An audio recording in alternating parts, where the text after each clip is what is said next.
कि मरता है एकदम, तुम उसके घर जाता है, तुम उसको जाके ज्ञान सुनाता है, और रोने से पीटने से बच जाता है, दुखों से बच जाता है। ये ज्ञान इतना जरूरी है। ज्ञान का दान उत्तम दान, धातु की ध्यान में भेजो। सब मर्द जो बैठा होगा खड़ा ही नहीं, तो खाली अवसर भी देना, उसको सुख पहुंचाना टाइम पर, किस बात की उसको मदद चाहिए। कोई मरता है एकदम, तुम उसके घर जाता है, तुम उसको जाके ज्ञान सुनाता है, और रोने से पीटने से बच जाता है, दुखों से बच जाता है। ये ज्ञान इतना जरूरी है। ज्ञान का दान उत्तम दान, धातु की ध्यान में भेजो। सब मर्द जो बैठा होगा ना मार्केट में, बुढ़ा चाहे जवान, देखो कैसे देखता है, कितना पिछाड़ी तक देखेगा। जब तक वो लड़की नहीं उस तरफ नहीं हुई तब तक देखता ही रहेगा। तो किसी को भी इंद्रियों के ऊपर कंट्रोल नहीं है। अपने से नहीं पूछता मैं क्या देखता हूँ और क्यों देखता हूँ और किसको देखता हूँ, है ही भगवान ना। भगवान को देखता क्या है। तो इंद्रियों के ऊपर कंट्रोल नहीं है, सुनने के ऊपर कंट्रोल नहीं। पराई बात चलेगी, तुम जाके बीच में खड़ा हो जाएगा, देखो तो सही, सुनो तो सही, क्या बताया इसने, क्या सुनाया। आंख पर, कान पर, मुख पर कंट्रोल नहीं है। बीच में बात करना, तुम्हारी बात किसको पसंद भी नहीं है तो भी तुम बात करते हैं, इंद्रियों पर कंट्रोल है। हम बोलते हैं मौन रखो, आज से मौन रखो। मौन रख सकता है एक आदमी है जो मौन रख सके घर में।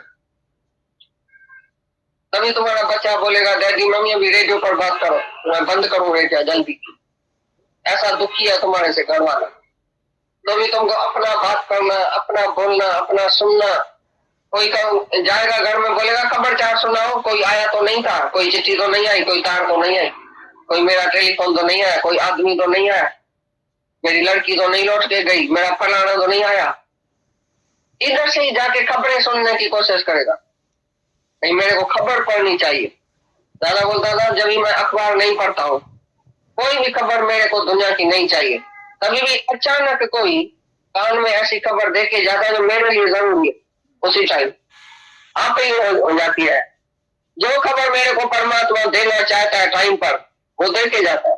हमको जरूरत नहीं है जो मैं किससे पूछूं, वो फलाना आया था, टीरा आया था, ऐसा हुआ था, ये चिट्ठी तो नहीं आई। आप ही जब चिट्ठी आती है, मेरी जरूरत है, आप ही आगे कोई बता रहा था ये आपकी चिट्ठी आई है, आपके लिए ऐसा लिखा है। कोई भी खबर होनी है, पहुंचानी है मेरे को भगवान को, तो आप ही पहुंचती है, लेकिन मैं इच्छा करके पूछता नहीं। सर्व आरंभ होगा त्यागी हूं। तो सभी इंद्रियों पर कंट्रोल। कान जाता है तो किधर जाता है, आंख जाती है किधर जाती है, क्या देखता है, क्या सुनता है, सुन के अभी पूरा नहीं किया, देख के भी आंख तकी नहीं है, अभी क्या देखता है। अचानक जब ये आंख किसकी खराब हो जाती है या नजर खराब हो जाती है, वो दुखी क्यों होता है पता है? क्योंकि आंख को देखने की आदत है। जो अभी आंख बंद कर देता है जगत से, उसकी आंख चली भी जाए ना, वो एक सेकंड के लिए भी दुखी नहीं होगा। भाई क्या देखने का है, अभी आंख खोल के क्या देखने का? बहुत कुछ देखा, दुनिया देखी, नाशवान दुनिया देखी, और क्या देखा? स्त्री देखी, पुरुष देखा, पाप किया। इस आंखों ने बहुत पाप किया है। अभी खोल के क्या देखा? कान से क्या सुनता है, मुख से क्या बकवास करता है। कोई गूंगा हो जाए अचानक, बहुत दुखी होगा, तो बोलने की आदत है। गुरु इसके लिए पहले से ही गूंगा, अंधा, बहरा करके बिठाता है। भाई दुनिया से गूंगा हो जाओ, बहरा हो जाओ, अंधा हो जाओ, तभी आत्मा का दर्शन होगा। गुंगो ज्ञान कते बुधाए बोरे के, पिल्लू चलो पर्वत थे अंधो दिशी चरे। गूंगा गुरु और ये शिष्य जो है वो बहरा, दुनिया के मत मतांतर से, दुनिया के बातों से जो बहरा है, उसको ये ज्ञान लगता है। और गुरु गूंगा क्योंकि दुनिया की बात नहीं करता, इसके लिए गूंगा हो गया दुनिया से। पर बताते हैं जो इंद्रियों का रस सब छोड़ता है, जो इंद्रियों को कंट्रोल में करता है, उसकी इंद्रिया पिंगुली हो गई है। अभी बाहर रस नहीं लेती है, वो वहां पिंगला चढ़ता है आत्मा के पर्वत पर। और अंधोड़ी सी चढ़े, जो दुनिया से अंधा हो गया, वो देख के बहुत खुश होता है आत्मा को। अंधा ही आत्मा को देख सकेगा, सजा नहीं देखेगा। जो जगत देखेगा वो आत्मा नहीं देखेगा। तो इतना इंद्रियों पर जिसको कंट्रोल है, वो दैवी संपदा का लक्षण है। यज्ञ का मतलब क्या है? अपनी आहुति चढ़ा, अपने तन ही नहीं, तो खाली हमदर्दी देना, उसको सुख पहुंचाना टाइम पर। किस बात की उसको मदद चाहिए? कोई मरता है एकदम, तुम उसके घर जाता है, तुम उसको जाके ज्ञान सुनाता है, और रोने से पीटने से बच जाता है, दुखों से बच जाता है। ये ज्ञान इतना जरूरी है। ज्ञान का दान उत्तम दान, दातों की जान में भेजो। सब मर्द जो बैठा होगा ना मार्केट में, बुढ़ा जाए जवान, देखो कैसे देखता है, कितना पिछाड़ी तक देखेगा। जब तक वो लड़की नहीं उस तरफ नहीं हुई तब तक देखता ही रहेगा।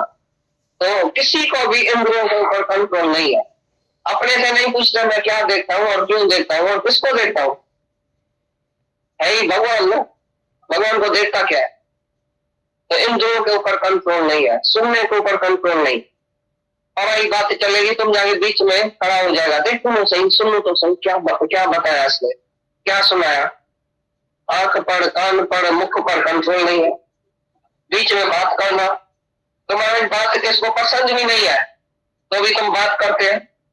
इंद्रियों पर कंट्रोल है। हम बोलते हैं मौन रखो, आज से मौन रखो। मौन रख सकता है एक आदमी है जो मौन रख सके घर में। तभी तुम्हारा बच्चा बोलेगा डैडी मम्मी अभी रेडियो पर बात करो, मैं बंद करूं रेडियो जल्दी। ऐसा दुखी है तुम्हारे से घर वाला। तभी तुमको अपना बात करना, अपना बोलना, अपना सुनना। कोई जाएगा घर में, बोलेगा खबर क्या सुनाओ, कोई आया तो नहीं था, कोई चिट्ठी तो नहीं आई, कोई तार तो नहीं आई, कोई मेरा टेलीफोन तो नहीं आया, कोई आदमी तो नहीं आया, मेरी लड़की तो नहीं लौट के गई, मेरा फलाना तो नहीं आया। इधर से ही जाके खबरें सुनने की कोशिश करेगा। नहीं, मेरे को खबर पढ़नी चाहिए। दादा बोलता था जब भी मैं अखबार नहीं पढ़ता हूँ, कोई भी खबर मेरे को दुनिया की नहीं चाहिए। कभी भी अचानक कोई कान में ऐसी खबर देके जाता है जो मेरे लिए जरूरी है, उसी टाइम आप ही हो जाती है। जो खबर मेरे को परमात्मा देना चाहता है टाइम पर, वो दे के जाता है। हमको जरूरत नहीं है जो मैं किससे पूछूं तो फलाना आया था, टीरा आया था, ऐसा हुआ था, ये चिट्ठी तो नहीं आई। आप ही जब चिट्ठी आती है, मेरी जरूरत है, आप ही आगे कोई बता रहा दादा ये आपकी चिट्ठी आई है, आपके लिए ऐसा लिखा है। कोई भी खबर होनी है, पहुंचानी है मेरे को भगवान को, तो आप ही पहुंचती है। लेकिन मैं इच्छा करके पूछता नहीं। सर्व आरंभ होगा त्यागी हूं। तो सभी इंद्रियों पर कंट्रोल। कान जाता है तो किधर जाता है, आंख जाती है किधर जाती है, क्या देखता है, क्या सुनता है, सुन के अभी पूरा नहीं किया, देख के भी आंख तकी नहीं है, अभी क्या देखता है। अचानक जब ये आंख किसकी खराब हो जाती है या नजर खराब हो जाती है, वो दुखी क्यों होता है पता है? क्योंकि आंख को देखने की आदत है। जो अभी आंख बंद कर देता है जगत से, उसकी आंख चली भी जाए ना, वो एक सेकंड के लिए भी दुखी नहीं होगा। भाई क्या देखने का है, क्या दिसी चाके दिसी जिसको जरा है।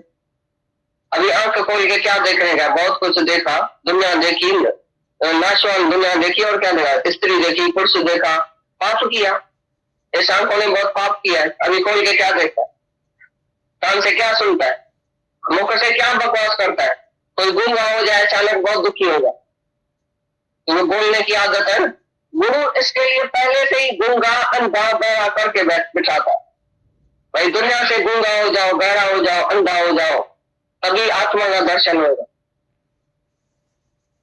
गुंगो ज्ञान कते बुधाए गोरे के, पिल्लू चलो पर्वत कते अंधो दिसी चढ़े। गूंगा गुरु और शिष्य जो है वो बहरा, दुनिया के मत मतांतर से, दुनिया के बातों से जो बहरा है उसको ये ज्ञान लगता है। और गुरु गूंगा क्योंकि दुनिया की बात नहीं करता है, इसके लिए गूंगा हो गया दुनिया से। पर्वत है जो इंद्रियों का रस सब छोड़ता है, जो इंद्रियों को कंट्रोल में करता है, उसकी इंद्रिया पिंगुली हो गई है। अभी बाहर रस नहीं लेती है, वो वहां पिंगला चढ़ता है आत्मा के पर्वत पर। और अंधोड़ी सी चढ़े, जो दुनिया से अंधा हो गया वो देख के बहुत खुश होता है आत्मा को। अंधा ही आत्मा को देख सकेगा, सजा नहीं देखेगा।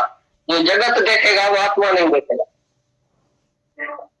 तो इतना इंद्रियों पर जिसको कंट्रोल है वो दैवी संपदा का लक्षण है। यज्ञ का मतलब क्या है? अपनी आहुति चढ़ा, अपने तन का, मन का, धन का दूसरों को दे दो, दान दे, वो सच्चा इंसान इस धरती का भगवान। ऐसी आहुति चढ़ाओ। यज्ञ माना सेवा, यज्ञ माना कुर्बानी, अपना अहंकार और इच्छा छोड़ के। और यज्ञ में तुम आहुति डालेगा क्या फायदा? और भी जब तरह तेल तो चाय की जरूरत है, तुमने ठंडा पानी फ्रिज था, भाई मैं फ्रिज का लेके आता हूँ, जल्दी करो फ्रिज का पानी पिलाओ, उस बेचारे को और भी खांसी हो गई। ये यज्ञ हुआ? जो वाफल करेगा हाँ, उसकी रुचि मुताबिक करेगा। हाँ, रुचि मुताबिक। हाँ, नहीं लेकिन कोई जोड़ी बहुत बहुत अच्छी चीज है, बहुत अच्छी चीज है, जरूर खाओ। भाई जरूर चाय पियो। मैं कहता हूँ मेहरबानी करके, मैं बोलता हूँ ये करता हूँ, बोलता अच्छा भाई इसका सर खाता है। वो भी पैसे से होता था, करोड़ों रुपया खर्च करके राजा लोग अश्वमेध यज्ञ करता था और सबको दक्षिणा वक्षिणा दे के, खाना पीना दे के, कपड़ा दे के, कुछ करके बेचता था। वो यज्ञ पैसे से होगा, लेकिन ब्रह्म ज्ञान का यज्ञ बिगड़ पैसे और सचमुच जो अहंकार रहता है वही यज्ञ कर सकेगा, और बाकी सभी यज्ञों में अहंकार है। मैंने अश्वमेध यज्ञ किया, मैंने इतने संतों को बुलाया, मेरे पास संत आता है, मेरे पास ऋषि मुनि संत आता है, खाते जाता है, मैं सबको खिलाता हूँ। जो भी किसको खिलाएगा वो बोलेगा मैं खिलाता हूँ। सभी यज्ञों में अहंकार और इच्छा रहेगी। अश्वमेध यज्ञ करने वाले राजाओं को भी इच्छा रहती है कि मेरे को स्वर्ग मिले। एक ही ज्ञान यज्ञ में इच्छा और अहंकार नहीं रहता, वो सच्चा यज्ञ है। अहंकार रहित जो यज्ञ किया जाता है वही सच्चा यज्ञ है, और उसमें सबको हित मिलेगा, फायदा जरूर होगा। इसको ज्ञान कम सुना और फायदा नहीं होगा ऐसा हो ही नहीं सकता। ये भगवान का काम है। भगवान बीच में है, ज्ञान यज्ञ में भगवान बीच में रहता है, बाकी सभी यज्ञों में तुम्हारा अहंकार बीच में है और इच्छा बीच में है। जीव भाव में आके तुम कौन सा भी यज्ञ करेगा जन्म मरण के चक्कर में जाएगा। मैं यज्ञ करता हूँ, बताओ कि वो चित्र लेके जाऊंगा, पक्षी था 100, तो उसने रसोई को दे दिया, धृतराष्ट्र ने अपने रसोई को दे दिया, भाई रखो जाके। तो पीछे ये जो नौकर था वो रोज पका के एक एक चित्र उसको खिलाया। तो उसने ये नहीं पूछा ये कहाँ से लाया, या वो अमानत तोड़ जो रखी है चीज भाई रखी है या नहीं रखी है, संभाल नहीं किया। अनजाने से वो 100 चित्र 100 दिन खा गया। जब वो वापस आया आदमी बोला मेरा चित्र किधर गया, बोला नौकर के पास रखा है। धृतराष्ट्र ने उस नौकर को बोला भाई ये 100 चित्र उस आदमी को दियो जो मैंने रखा था, तुमको बोला था अमानत तो रखना। नौकर ने बोला वो तो तुमको खिला दिया। तो उसने तुम बोलेगा उसका क्या दोष है, बोला अनजाने में भी तुमने कोई दोष कर दिया। तुम्हारा काम था अमानत ऐसे आदमी को देना जो पक्का हो गए, जो अमानत में ख्यानत नहीं करे। तुम्हारे पास अमीरे का चूड़ा रख के जाता है, तुम किसी को बोलता है ये जाके रखना, तो उसने समझा मेरे लिए रखा है शायद। तुमने इसको क्यों नहीं बोला ये अमानत है, ये वापस देने की है, ये तुम्हारा दोष है। तो दूसरे जन्म में उसका 100 बेटा मर गया और अंधा हो गया। 100 बेटे मरने के बाद अंधा होके तुमने कैसा ऐसे कर दिया, कैसा कर्म किया अंधे की तरह, तुमने क्यों खाया ये 100 पुत्र? हाँ, कभी अंधा भी हो गया और 100 बेटा उसका मर गया दूसरे जन्म। कि अगला जाके क्या भी करे ये नहीं आता। सब कर्म दोष से भरा हुआ है, जैसे अग्नि में धुआं।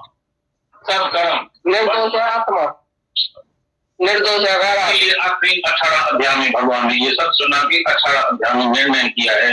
तो ये जन श्रेष्ठ में श्रेष्ठ, सब दान में ये दान जो है, ज्ञान दान जो है वो श्रेष्ठ। ज्ञान यज्ञ श्रेष्ठ है, यज्ञ है, ज्ञान दान है, ये श्रेष्ठ में श्रेष्ठ दान है, श्रेष्ठ में श्रेष्ठ। बाकी सब में सिर का दर्द है। अब जाके लाल चीनी लगा के और देखो तो कौन पात्र है कौन अपात्र है, कौन लायक है कौन नालायक है। फिर जाके कर्म में पढ़ो उसके लायक होने नालायक हो, कौन जाके ढूंढे, खड़ा करो, कौन जाके ढूंढे दिला विश्वास, फेथ इन गॉड, पैरों पर उसको खड़ा करो, ये है सच्चा दान। ब्रोकन हार्ट जाके किसी की जो है टूटी हुई दिल को जाके तोड़ो, ये है सच्ची प्रेयर, सच्ची बंदगी। ऐसी बंदगी करो। तो गुरु हमारी बुद्धि में क्यों कहते हो जहां से जिसने जिसको जिस बात पे जिस ख्याल से बोला है भगवान ने, ऐसा ही हम बताते हैं। कृष्ण भगवान किस भाव से बोला है वो तुमको नहीं आएगा, क्योंकि तुम कृष्ण नहीं है, तुम कृष्ण तक पहुंचा ही नहीं है, तुमको पता भी नहीं है कृष्ण कहां से बोलता है। तुम तो अर्जुन है ना, अर्जुन कैसे गीता समझेगा, गीता पढ़ेगा? अर्जुन को चाहिए कृष्ण सामने जो अपने मुख से गीता सुनाए, नहीं कि पढ़े। पढ़ने की इधर बात ही नहीं है, पढ़ने पढ़ाने की बात ही नहीं है, इधर है समझने की, कैच करने की। गुरु आके सत्यम करके गुरुमुख कहा, जब गुरु के मुख से हम जो का तू ये वेदांत सीखेंगे, पढ़ेंगे और सुनेंगे, तभी हमको पूरा पूरा समझ में आएगा। शास्त्रों में लिखा पड़ा है कि भागवत भी अज्ञानी को पढ़ने का जरूर नहीं है। भागवत तो वही ज्ञानी पढ़ा सकता है, क्योंकि भागवत में ऐसी ऐसी बात है अति मानसी जो तुम समझेगा भी नहीं। कृष्ण ने ऐसा किया, फलाने ने ऐसा किया, इसने 4 शादी किया, इसने 8 शादी किया, इसको कान से बचा हुआ, इसको नाक से बचा हुआ, पता नहीं क्या क्या लिखा पड़ा। तुम नहीं समझेगा, लेकिन जब गुरु तुमको समझाएगा तो सब समझाएगा। तो मुख से कैसा बचा होता है? ये सब जो है वो मुख से बचा हुआ है। देखो तुम सब जो पैदा हुआ है वो मुख से, नहीं कि माता के कुख से। तुम्हारा जन्म गुरु के मुख से हुआ है, तो यह मुख से जन्म। कोई कान से जन्म लेता था, कोई कैसे जन्म लेता था। तो ऐसी ऐसी बातें भागवत में लिखी पड़ी है जो तुम आप ही नहीं समझेगा, राम उठा के जाएगा, ये पाप जो है वो तुम्हारे ऊपर लग जाएगा। इसलिए ब्रह्मनिष्ठ ब्रह्म शरोत्री के मुख से वेदांत शास्त्र सुनना है, लेकिन पढ़ना नहीं है। सभी वेदांत शास्त्र के बाहर ऐसा ही लिखा पड़ा है, पहले पहले पेज पर। इसलिए गीता भी तुमको कृष्ण के मुख से सुनने की है, ऐसे जैसे कि सुनने की नहीं है। भाई इधर भी गीता का पाठ चलता है, उधर भी गीता का पाठ ही चलता है। इस मंदिर में भी एक बाबा आया है, गीता पढ़ता है। आए से पहले पूछने का कि तुम गीता के ऊपर आचरण करता है, तुम्हारी लाइफ गीता है? नहीं तो तुमको बोलने का जरूरी नहीं है। गीता पढ़ाने का किसको भी जरूर नहीं है, जब तक वो गीता के ऊपर चलता नहीं है। एक एक श्लोक के ऊपर जिसकी रहनी होगी वो अर्थ कर सकेगा। हमने भी अपने गुरु को जब रहनी देखी उनकी, तभी हमको गीता का अर्थ आ गया। हमको गीता ने, भगवान ने, हमारे गुरु ने एक एक श्लोक नहीं पढ़ाया था, लेकिन अपनी रहनी गीता के ऊपर करके दिखाया। My life is my book. उनकी लाइफ ही शास्त्र थी। तभी हमने उसके लाइफ को देखे और कृष्ण को देखा, अपने गुरु को भी देखा, तभी अपने को भी देखा, तभी ये अर्थ निकल रहा है। नहीं तो कोई नहीं अर्थ कर सकता है। बड़ा बड़ा पंडित विद्वान बराबर है, बहुत लॉजिकली तुमको अर्थ सुनाएगा, संस्कृत में भी अर्थ सुनाएगा, लेकिन उसकी हम पहले रह नहीं देखेगा, पीछे हम गीता सुनेगा उसके मुख से, नहीं तो नहीं सुनेगा। तो बात क्या थी? करना चाहते हैं कोई, मैं तो संन्यास लेके जाता हूँ क्योंकि गृहस्थ में झंझट है, क्योंकि गृहस्थ में मरना पड़ता है। कदम कदम पर तुमको मारना पड़ेगा, बेचे के आगे, नौकर के आगे, बहू के आगे, औरत के आगे, सेठ के आगे, नौकर के आगे, कहाँ तुमको नहीं मारना पड़ता है बताओ? तो यह गृहस्थ की भक्ति, गृहस्थ की तपस्या। तो बोलता है जो अपने घर के पालने में तुमको जो तपस्या करनी पड़ेगी, जो कष्ट सहना पड़ेगा, ये दैवी गुण है भाई। ये बहुत मर्यादा में रहता है, ये बहुत अच्छा है, सबके आगे निम्रता करता है, सेवा करता है भाई, कमाता है बहुत अंदर बाहर की शुद्धि से कमाता है। इसका पैसा भी कमाई का जो है वो शुद्ध है, वो पवित्रता से कमाता है, वो अपने स्वार्थ से नहीं कमाता है। घर में रहता है, सबके लिए रहता है, सबके लिए कुर्बानी करता है, सबकी सेवा करता है, सबको खिला के माता पीछे खाती है, सब बच्चे को संभाल के बाप पीछे सोता है। तो ये कुर्बानी है ना। अपना सुख त्याग करना पड़ेगा तभी तो गृहस्थ में पूरा होएगा। जब तुम अपना सुख त्याग करेगा तभी बहू को सुख देगा, बेटे को सुख देगा। जब बड़ा अपना सुख त्याग करे, फिर छोटा अपना सुख त्याग करेगा तभी बड़े की सेवा कर सकेगा। अगर सास बीमार पड़ी है, बहू को सिनेमा की इच्छा होगी, अगर मर्यादा में होगी तो बोलेगी सिनेमा छोड़ो, आज सास बीमार है, इधर ही बैठ के सेवा करता है, तो उसने छोड़ा ना, कष्ट सहा ना, ये मन इंद्रियों पर कंट्रोल किया ना, तभी मर्यादा में चला ना। तुम किसी भी वर्ण में, आश्रम में, तुम जिसमें भी रहे पड़े हैं, उधर करके पालने में तुमको कष्ट सहना पड़ेगा, तभी तुम दैवी देवता होगा। ये दैवी गुण है, कष्ट सहना। और फिर जब इस सत्संग में आते हैं, शुद्ध धर्म, अपने आत्मा का धर्म, उसमें भी कष्ट सहना पड़ता है और मन और इंद्रियों को रोकना पड़ता है। हे अर्जुन, जहां जहां खींच के आत्मा में लगाओ, ये भी एक कष्ट है अंदर।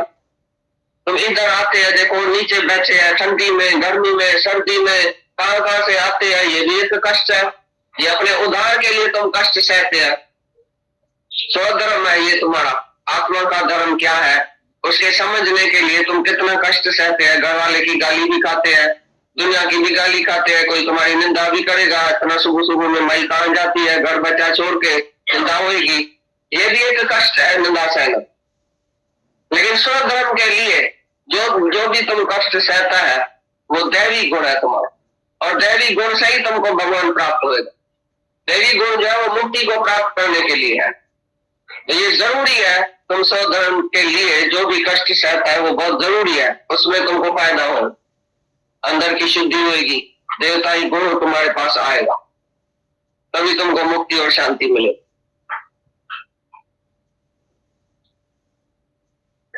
एवं शरीर और इंद्रियों के सहित अंतःकरण की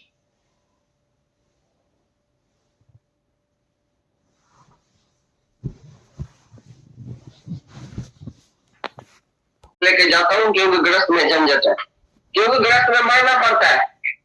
कदम कदम पर तुमको मरना पड़ेगा, बेचे के आगे, नौकर के आगे, बहू के आगे, औरत के आगे, सेठ के आगे, नौकर के आगे, कहाँ तुमको नहीं मरना पड़ता है बताओ। तो यह गृहस्थ की भक्ति, गृहस्थ की तपस्या।